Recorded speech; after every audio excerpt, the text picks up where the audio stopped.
Recently, I gave my business card to a pastor who must have been from a fundamentalist tradition, because he looked at me and said, "You're New Age, aren't you?" At which point I smiled and said, "No, I'm not New Age. I come out of a Christian tradition." And he said, "Well, which Bible? King James?" And I said, "No, I traditionally use the New American Bible and the Jerusalem Bible. Those are the two that I'm comfortable with."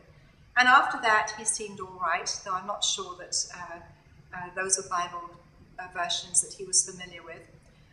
But I would like at this point to address a topic important to me, and that is that by naming the divine feminine, one can be assumed to be New Age. And while there are many good things about New Age traditions that expand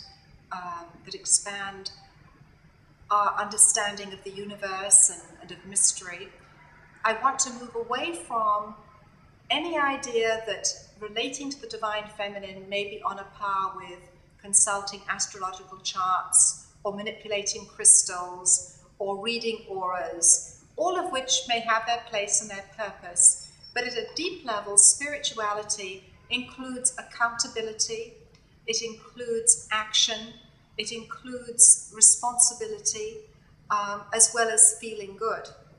And I think some New Age traditions may focus more on the feeling good and saving me than on a responsibility to the cosmos. The divine feminine, however, is a way of articulating that which has always been. We find the divine feminine in the opening pages of Genesis, when the Spirit hovers over the waters. We find the divine feminine in the books of wisdom, in the Hebrew scriptures, where wisdom, Hokmah or Sophia, is feminine.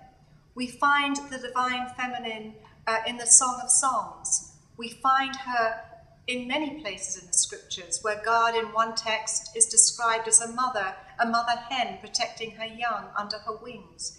We find many images of God as female in the Hebrew scriptures, as well as images of the divine feminine in the Christian scriptures. And it's interesting that Christian mystics such as Julian of Norwich even saw Jesus as our mother.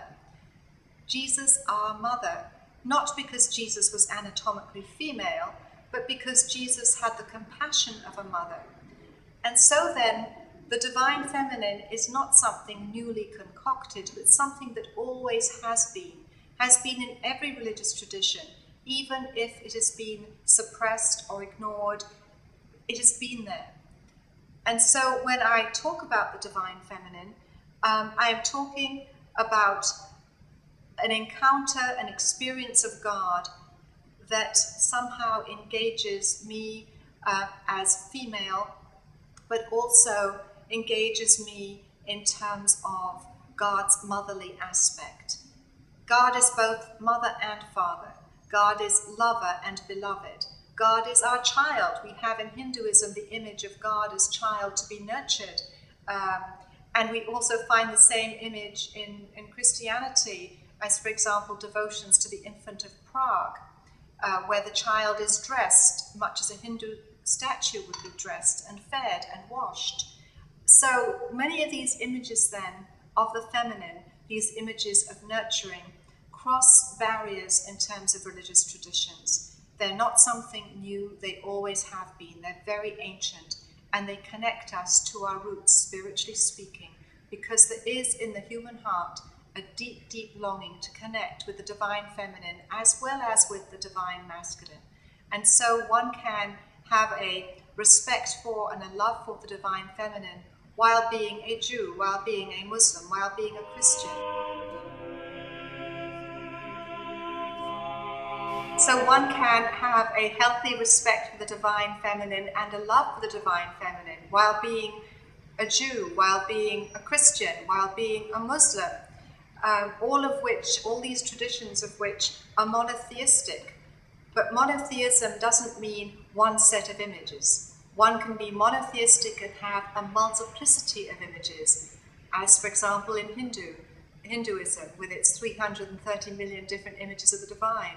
One can still be monotheistic even if one has this range of images and namings with which to identify God and engage God and encounter God.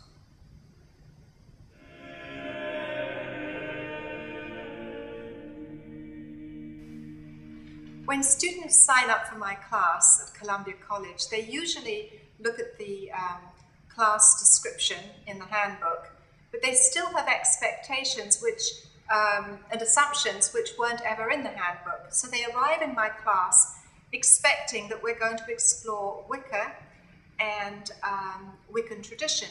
Wicca, W-I-C-C-A, is pagan religion. Again, a very ancient religious tradition, predates Christianity. And Wicca is a reverencing of the earth and her rhythms. And so a lot of the rituals and rites of Wicca have to do with observing the seasons, the solstices, the equinox. Many of the rites are conducted outside. And it's a very benign religion, meaning it's a religion bringing blessing on people. Some mistakenly think there are curses involved and that it's Satanism, but it's not. It's a benign religion which has an outlook of blessing for the universe. And in some ways, you might say it's very connected to Native American spirituality, or even to a Franciscan worldview where all the world is good and all the world somehow mirrors the divine. Bonaventure said the same thing, that the world is a reflection of the divine, and one can find God in images of beauty in the natural world. But my class is not about Wicca, and it is about, as I said, the divine feminine as it is encountered in multiple traditions. It is about the empowerment of women. It is about archaeology and sociology. It is about psychology. We look at the Greek goddesses, for example, as archetypes of forces within ourselves. And then we create quizzes to find out, am I more of an Aphrodite or a Demeter? Am I more of an Artemis or a Hera? And so the students conduct quizzes and create skits to demonstrate these psychological powers as they're activated.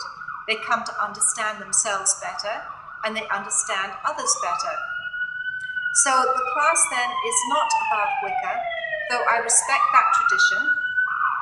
In fact, one time I organized on campus at DePaul University interreligious dialogue and invited peoples of all traditions to show up.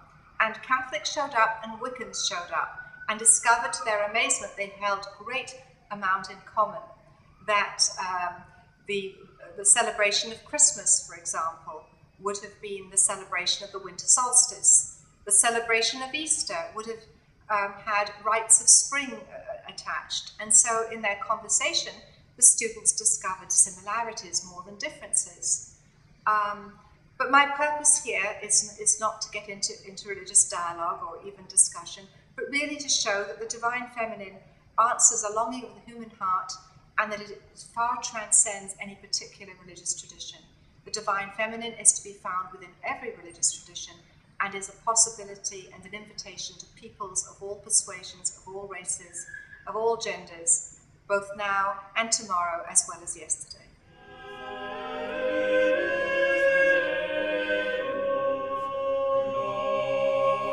One of my students once asked me how an intelligent woman like me could be a Christian, let alone a Catholic. And those words became a challenge, something that I have pondered many a time and have tried to find an answer to. Basically, what the student was saying was that he couldn't comprehend how somebody with my liberal persuasions and my critical thinking skills and my clearly creative inclinations could be part of a church or a worldview that was not democratic.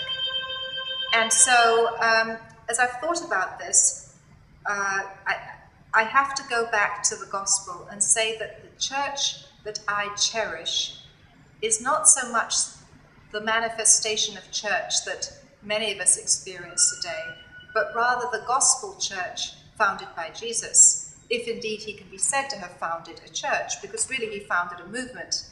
I'm not sure that he really did found a church as such, but that rather he came to transform Judaism, relationship with God. The Jesus that I follow is the Jesus of the Gospels. He is not a construct of hierarchy. He is not one who